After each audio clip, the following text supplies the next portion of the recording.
मौलाना फजल रहमान ने आज जब जाती उम्रा में मुलाकात की नवाज शरीफ साहब से, तो उसके बाद जो गुफ्तगू की मौलाना साहब ने और बड़ा शिकवा भी उन्होंने किया और दूसरे अंदाज में धमकाया भी मीडिया को कि 10 मिलियन मार्च हुए, आपने कवर नहीं किया और अगर अब कवर ना किया तो मीडिया कहाँ जाएगा। इस बात का मकसद क्या है निज़ामी साहब? उन्होंने कहा अब सोशल मीडिया जो है वो उस पर चले जाएंगे, आप खुद ही अपनी कबर खोद रहे हैं। तो मेरे तो ख्याल 10 मिलियन मार्च को कवर किया अपना।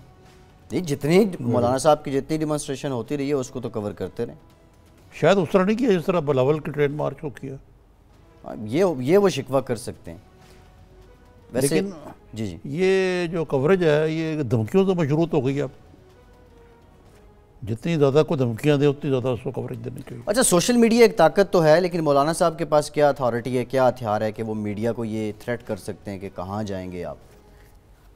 नहीं, अब उनको इस्तकाक तो है, उनको हक हासिल है कि वो इस वक्त असल में वो एजिटेशन मोड में वो बेसब्र है, मछली पानी से बाहर है। हाँ, अब पीपल्स पार्टी का मसला ये है कि वो दीवार का लगी हुई है, वो कुछ हद तक थोड़ी सी सिंपथाइज करती है मौलाना फजल रहमान से, लेकिन इस हद तक नहीं, क्योंकि जैसे ज़ुबैर साहब ने कहा कि उनकी हुकूमत है वहाँ सिंध में।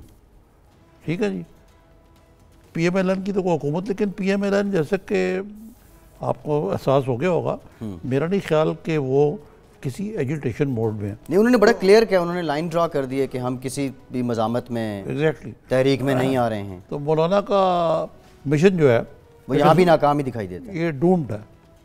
असल में मौलाना की जो सियासत है वो एक ज़माने में ये ठीक है, इन्होंने जुल्फ़िकार अली भुट्टो को उड़ाया था, जिसमें वो भुट्टो साहब को वैसे तो हराना हो, सियासतदान है, लेकिन उस वक्त इसी ज़बरदस्त वेव थी भुट्टो की और उन्होंने हरा दिया उनको, वो उनका क्रेडिट है, ताकत थी।